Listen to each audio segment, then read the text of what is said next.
tarde, irmãos. Graça e paz da parte de Cristo, nosso Senhor.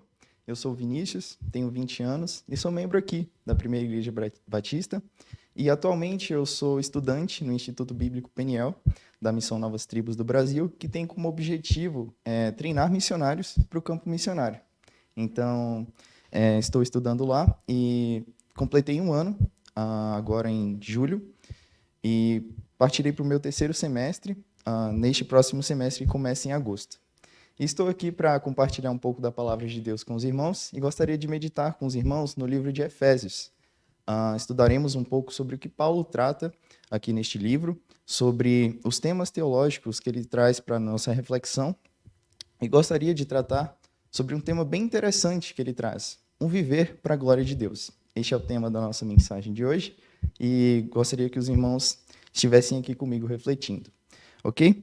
Então, eu gostaria de dar um panorama geral sobre o livro de Efésios. O livro de Efésios foi escrito com o propósito de ajudar os irmãos a relembrarem a sua identidade em Cristo, a refletirem sobre isso e a viverem desse modo. A também edificar a igreja e também dos irmãos viverem à luz do que Cristo fez por eles, para a glória de Deus. Paulo, ele escreveu essa carta durante a sua primeira prisão em Roma. Essa carta aqui faz parte do bloco de cartas que são conhecidas como cartas da prisão, que são Colossenses, Filipenses, Efésios e Filemão. Essas são as 4 cartas de prisão, e Paulo escreveu ela durante a sua primeira prisão em Roma. Para os irmãos terem um pouco do contexto dessa igreja de Éfeso, vocês podem olhar depois, na casa de vocês, Atos capítulo 19. Atos capítulo 19 vai dar um plano de fundo geral sobre como era essa igreja, como eram as pessoas dessa região de Éfeso, que fica localizada ali onde hoje é a Turquia, e sobre como era essa sociedade naquela época. Essa passagem de Atos 19 é bem conhecida por conta daquela muvuca que teve ali no templo da Diana, a Diana dos Efésios. Essa passagem é bem conhecida por essa parte, por conta dessa confusão que ocorreu ali neste templo. Então, peço para os irmãos abrirem as suas Bíblias, leremos o capítulo 1 e refletiremos sobre o tema que é tratado aqui dos versículos 3 ao 23, e estaremos estudando juntos essa passagem. Então, os irmãos que tiverem uma Bíblia em suas mãos podem acompanhar juntamente comigo, e os que não tiverem, não fiquem preocupados, os versículos aparecerão aqui no canto inferior da tela, então vocês também podem acompanhar juntamente comigo. Podem abrir as suas Bíblias e leremos os versículos 3 ao 23. Diz o seguinte: Bendito Deus e Pai do nosso Senhor Jesus Cristo, o qual nos abençoou com todas as bênçãos espirituais nos lugares celestiais em Cristo, como também nos elegeu nele antes da fundação do mundo, para que fôssemos santos e irrepreensíveis diante dele em amor. Nos predestinou para filhos de adoção por meio de Jesus Cristo, para si mesmo, segundo o beneplácito de sua vontade. Beneplácito também pode significar consentimento. Em quem temos, versículo 6, para louvor e glória da sua graça, pela qual nos fez agradáveis a si no amado, em quem temos a redenção, pelo seu sangue, a remissão das ofensas, segundo as riquezas da sua graça, que ele tornou abundante para conosco em toda a sabedoria e prudência, descobrindo-nos o mistério da sua vontade, segundo o seu beneplácito, que propusera em si mesmo, de tornar a congregar em Cristo todas as coisas, na dispensação da plenitude dos tempos, tanto as que estão nos céus como as que estão na terra.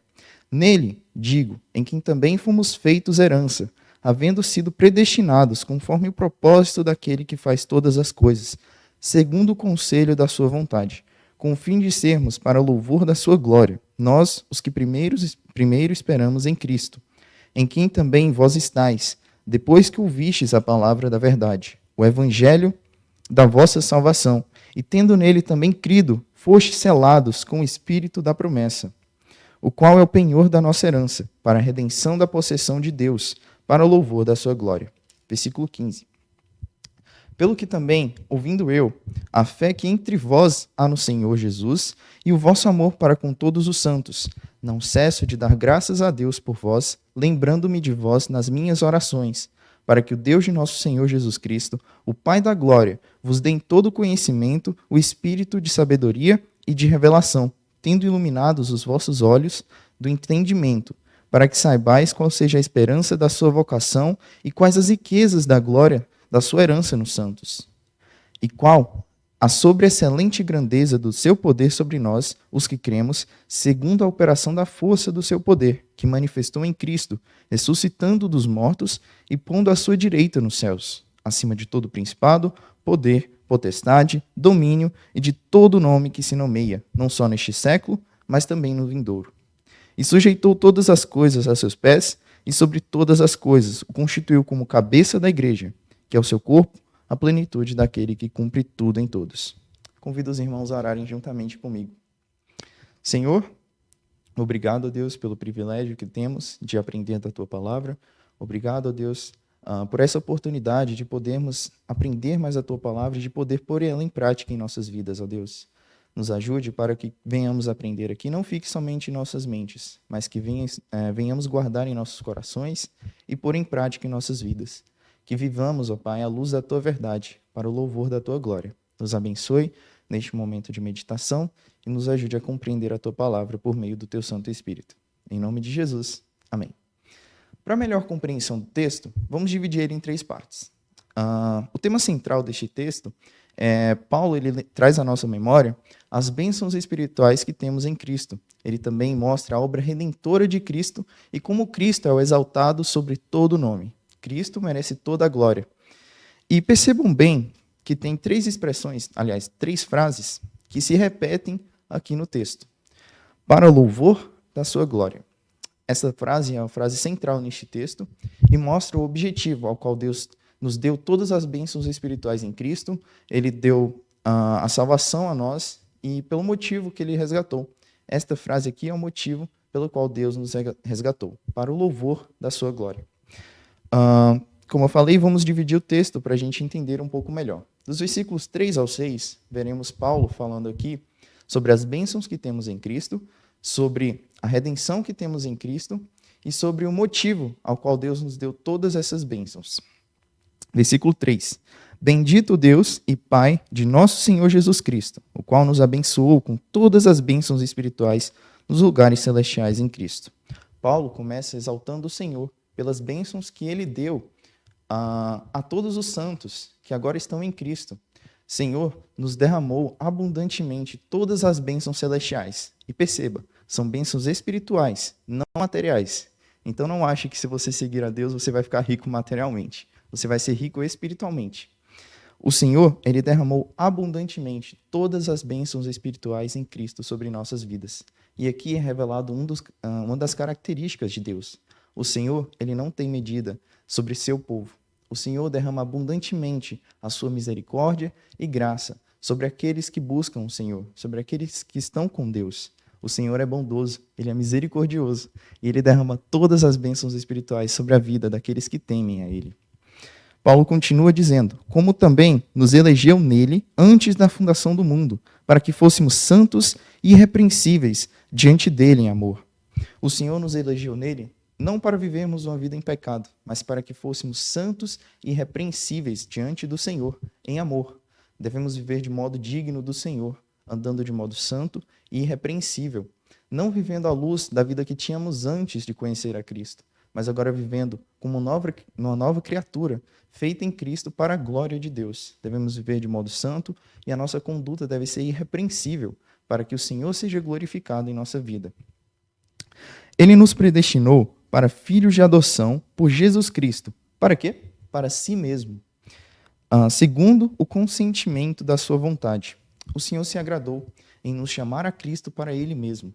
O Senhor nos chamou em Cristo para vivermos para Ele, somente para Ele, não mais para nós, mas para Deus. Versículo 6. Para louvor e glória da sua graça, pela qual nos fez agradáveis a si no amado. Esse versículo ele é interessante, pois nos faz lembrar lá do começo da Bíblia, em Gênesis, quando Deus cria o homem. Por qual motivo Deus criou o homem? Por qual motivo nós vivemos? Por qual motivo nós existimos? Abram as suas Bíblias em Isaías, capítulo 43, versículo 7, e vamos ver o motivo pelo qual o homem foi criado. Isaías, capítulo 43, versículo 7. Diz o seguinte: a todos os que são chamados pelo meu nome e os que criei para minha glória. Observe bem, o Senhor nos criou para a glória dele. Não tem nenhum outro motivo. O Senhor nos criou somente para glorificar o nome dele e para vivermos para a glória dele. Foi por esse motivo ao qual fomos criados. E lá no começo, no Éden, Adão e Eva realmente exprimiam o caráter de Deus. Eles realmente revelavam o caráter de Deus em suas vidas, pois viviam para a glória de Deus. Eles eram perfeitos. Mas, infelizmente, o pecado quebrou tudo isso e passamos a viver para a desonra. Passamos a viver agora desagradando a Deus. E aqui no versículo 6, Paulo ele mostra por que Deus derramou as suas bênçãos sobre nós. Por que Deus nos salvou em Cristo? Deus nos salvou em Cristo para nos reestruturar, para nos fazer novas criaturas, para que agora vivamos ao propósito, ao como fomos criados, para que vivamos para o louvor e glória do nosso Deus. E para que nós sejamos agradáveis a Deus em Cristo Jesus. Nós devemos viver uma vida que agrade a Deus. Devemos viver uma vida que louve o nosso Senhor, que realmente glorifique o nome dele. Pois para isso nós fomos criados, para isso estamos em Cristo. Nós estamos em Cristo para a glória de Deus. Então, bom, essa aqui é a primeira sessão, onde Paulo ele fala sobre as bênçãos espirituais em Cristo e a nossa posição em Cristo, o que Cristo fez por nós e o motivo ao qual ele nos salvou. E agora, na segunda sessão, dos versículos 7 ao 14, veremos mais uma coisa, a nova vida em Cristo. E uma vida que realmente glorifique o Senhor. O versículo 7 começa dizendo: em quem temos a redenção, pelo seu sangue, a remissão das ofensas, segundo a riqueza da sua graça. Para os irmãos entenderem um pouco melhor o que é a redenção, vamos imaginar o seguinte cenário. Imagine que você esteja no mercado de escravos, você está vestido completamente de trapos de imundícia, você está todo sujo, num local todo sujo, e aí chega um certo homem com roupas brancas e limpas e simplesmente te compra ali do seu dono e te leva embora, e ali ele te limpa, ele te liberta. Então, esse é o conceito de redenção. É quando alguém nos compra por um preço. E foi exatamente isso que Cristo fez. E Paulo explica este conceito aqui neste versículo. Pelo seu sangue, nós temos a redenção. Cristo nos comprou pelo seu sangue. Ele nos limpou pelo seu sangue. Ele nos libertou e perdoou as nossas ofensas contra Deus pelo seu sangue. Nós somos redimidos em Cristo e somos libertos deste mercado de escravos em Cristo Jesus, segundo as riquezas da sua graça. Paulo, novamente, traz à nossa mente aquela ideia que ele tratou no versículo 3. Uma característica de Deus é que ele derrama abundantemente as suas bênçãos sobre o seu povo. E ele trata novamente aqui as riquezas da sua graça, versículo 8, que ele tornou abundante para conosco em toda a sabedoria e prudência. O Senhor é majestoso, o Senhor é maravilhoso, e ele derrama abundantemente as suas bênçãos sobre o seu povo. Ele se agrada em poder nos abençoar de maneira abundante, e ele nos convida a viver em abundância, não em miséria. Esse texto do capítulo 1 é interessante, pois traz essa ideia. Nós somos ricos espiritualmente. Nós somos abençoados com toda sorte de bênçãos espirituais. Mas parece que nós vivemos como miseráveis. Nós vivemos como pessoas que não querem saber dessa riqueza. Nós devemos viver à luz do que Deus deu para nós. À luz da palavra de Deus. À luz das bênçãos espirituais que Deus deu em Cristo. À luz do que Cristo fez por nós. Devemos viver de maneira digna do nosso Deus. Devemos viver de modo santo e irrepreensível, pois o nosso Deus é santo, ele é perfeito, e devemos realmente exprimir o caráter de Deus em nossas vidas. O texto continua, no versículo 9 e 10, dizendo o seguinte: descobrindo-nos o mistério da sua vontade, segundo o seu beneplácito ou consentimento, que propusera em si mesmo, de tornar a congregar em Cristo todas as coisas, na dispensação da plenitude dos tempos, tanto as que estão nos céus, como as que estão na terra. Essa expressão do versículo 10, de tornar a congregar todas as coisas em Cristo, é interessante. O que significa isso? Deus ele está reestruturando a criação. Ele está fazendo novas todas as coisas. E ele está usando Cristo por meio disso. Ele está fazendo novas todas as coisas em Cristo Jesus. Cristo Jesus é o meio pelo qual todas as coisas serão feitas novas. Isso nos lembra lá de Apocalipse, onde serão feitos novos céus, novas terras e uma nova congregação espiritual. Seremos renovados em Cristo e teremos vidas perfeitas, à imagem de Jesus Cristo. É interessante notarmos isso, porque a Bíblia inteira vai falando sobre isso. Uma nova vida, uma nova criação, e tudo feito novo à imagem de Cristo, à luz do caráter de Deus. E o Senhor descobriu-nos isso, Ele mostrou esse mistério da sua vontade, e Ele se agradou de fazer isso. Ele mesmo decidiu em seu coração de fazer novas todas as coisas, fazendo todas as coisas à luz do caráter dele, à luz do caráter de Cristo, por meio de Cristo. E ele está congregando, reestruturando a criação em Jesus Cristo, na dispensação da plenitude dos tempos, tanto as que estão nos céus como na terra. Versículo 11. Nele, digo, em quem também fomos feitos herança, havendo sido predestinados, conforme o propósito daquele que faz todas as coisas, segundo o conselho da sua vontade. Nós fomos feitos cordeiros em Cristo, de todas as bênçãos celestes e de todos os privilégios celestes. O Senhor nos predestinou em Cristo para sermos conforme a imagem de seu Filho. Romanos capítulo 8, versículo 29. Somos predestinados em Cristo para sermos conforme a imagem dele, para sermos conforme a imagem de Jesus Cristo e vivermos à luz do caráter de Deus. Nós agora, em Cristo, somos co-herdeiros dele. Temos agora todas as heranças do céu para nós. E graças a Deus por isso, porque ele se agradou em nos abençoar de tamanha forma, de nos abençoar com tamanhas riquezas celestes. E aqui é interessante porque Paulo ele está com a mentalidade totalmente no céu. Paulo sempre está se lembrando do céu. Perceba bem que todas as riquezas que são aqui tratadas são celestes, são para a vida que vem. E devemos também viver à luz disso. Devemos viver pensando nos céus, em nossas atitudes, em nosso viver. Devemos viver de modo que as pessoas olhem e vejam que realmente Cristo está em nossas vidas. Que realmente não somos cidadãos desta terra, mas somos cidadãos celestes. Que as pessoas também desejem buscar o Senhor e que as nossas vidas transmitam isso, para que realmente glorifiquemos o Senhor e transmitamos a imagem de Cristo em nossas vidas. Versículo 12. Com o fim de sermos para louvor da sua glória, nós os que primeiro esperamos em Cristo, em quem também vós estáis, depois que ouvistes a palavra da verdade, o evangelho da vossa salvação, e tendo nele também crido, fostes selados com o Espírito Santo da promessa. O versículo 12 traz a finalidade de vivermos conforme a imagem de Cristo, para a glória de Deus. Este é o fim, a glória de Deus. Devemos viver a vida cristã totalmente para a glória de Deus. E se não estamos vivendo para a glória de Deus, devemos rever os nossos conceitos. Porque um cristão que foi redimido por Cristo, que foi comprado pelo sangue de Cristo, que agora é cordeiro em Cristo de todas as bênçãos celestes, não deve viver à luz de suas próprias vontades, à luz do seu coração orgulhoso, à luz de seu coração pecaminoso. Um cordeiro em Cristo deve viver para a glória de Deus, para que todas essas bênçãos sejam depositadas aos pés do Senhor, para a glória dele, e para que o nome dele seja glorificado em nossas vidas. E é interessante que Paulo ele fala o seguinte no versículo 2. Nós, os que primeiro esperamos em Cristo. O que isso quer dizer? Paulo ele está se referindo aqui à sociedade de Israel. A sociedade de Israel foi usada por Deus para que Cristo viesse por meio dessa nação. Cristo veio por meio da nação de Israel. E Paulo aqui ele está se referindo à nação de Israel. Nós, os que antes esperamos em Cristo. Paulo ele era judeu. E ele remete aqui à nação judaica, por meio dessa ideia no versículo 12. Só que no versículo 13 ele fala algo bem interessante. Em quem também vós estáis. Vamos lembrar para quem essa carta foi escrita.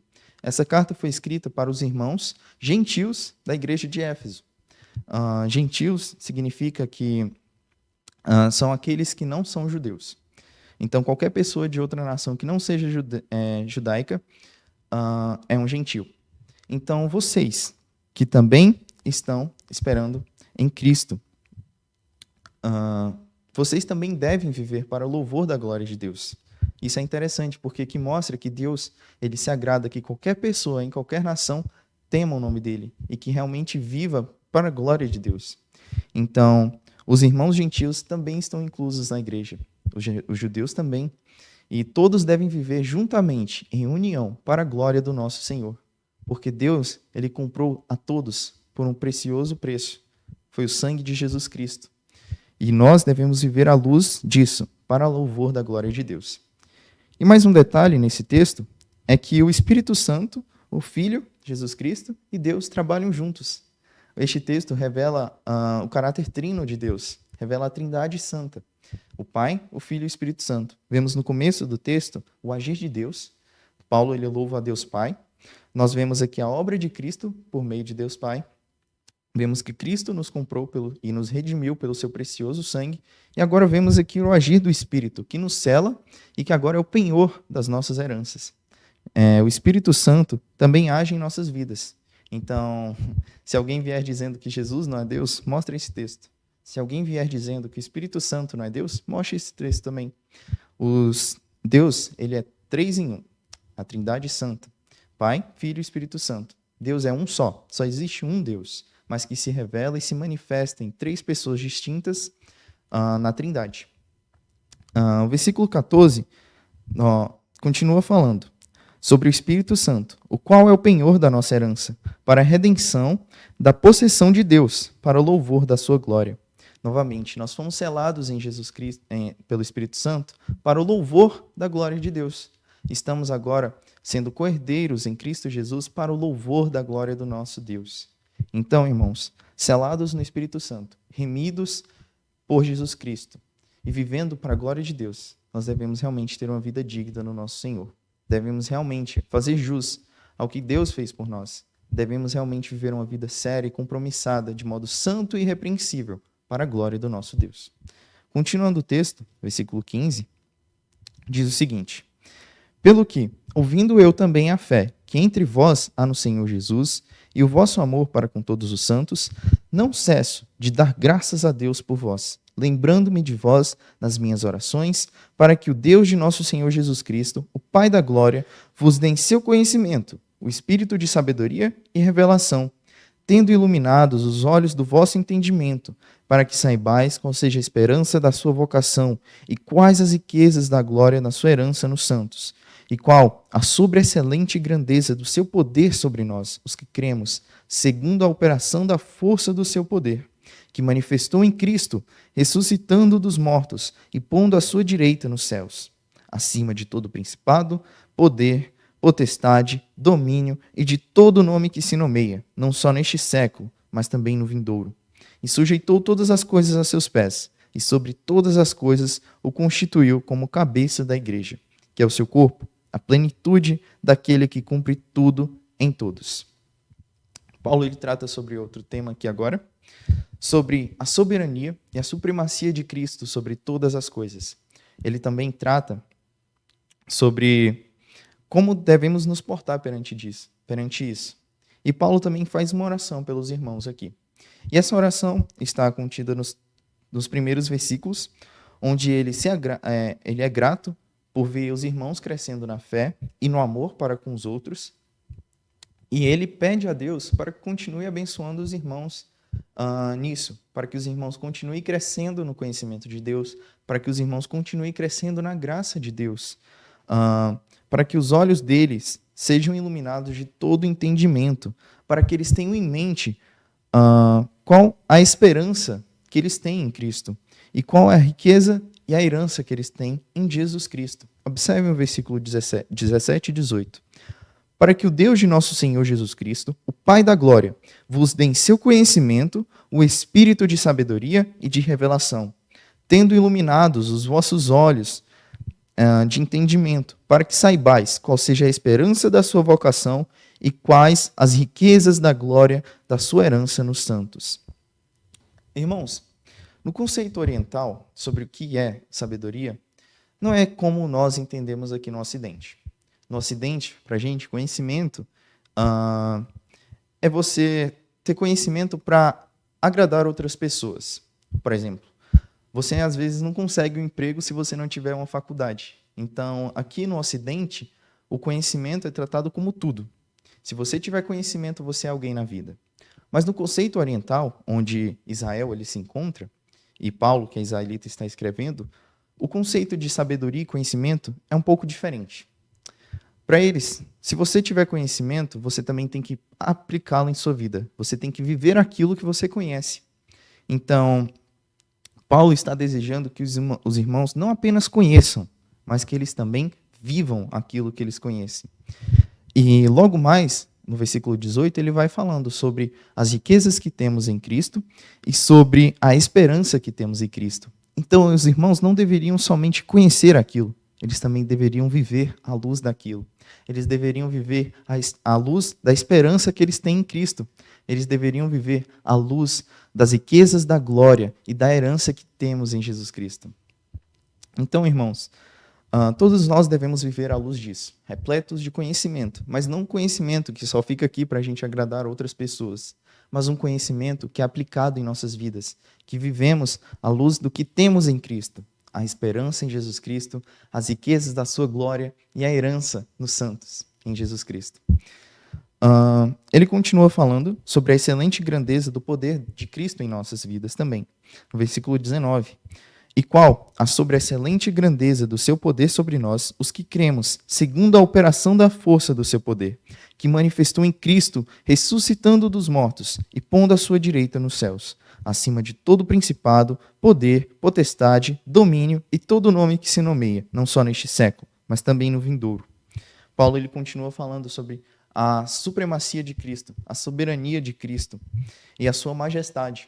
Paulo fala sobre a manifestação da glória de Deus em Cristo Jesus, pela sua morte e ressurreição, e como Cristo foi exaltado de sobremodo, onde ele ficou à direita de Deus, sobre todo nome que existe. O Senhor é o cabeça da igreja, e Paulo vai tratar isso aqui nos versos finais, no versículo 22 e 23. Sujeitou todas as coisas a seus pés, e sobre todas as coisas o constituiu como cabeça da igreja, que é o seu corpo, a plenitude daquele que cumpre tudo em todos. Então, Paulo ele trata essa ideia de que Cristo é superior, que Cristo é o exaltado. E ele apresenta Cristo como cabeça da igreja. E o que nós podemos tirar disso aqui? Nós devemos entender que, como igreja, nós devemos exaltar aquele que é o cabeça. Devemos viver à luz do cabeça. Devemos viver para a glória do cabeça. O Senhor, ele é exaltado. O nome dele está acima de todo nome. Ele está à direita de Deus para todo sempre. Ele governa em justiça, sabedoria e retidão. E nós, como igreja de Cristo, comprados pelo seu puro e perfeito sangue, devemos viver para a glória do nosso Deus, para a glória do nosso cabeça. Devemos viver uma vida digna daquele que está sobre todos nós, aquele que nos remiu, aquele que nos salvou e aquele que nos redimiu. Devemos viver para a glória do nosso Deus. E eu queria tratar em algumas lições, 2 lições, tudo isso que a gente entendeu aqui.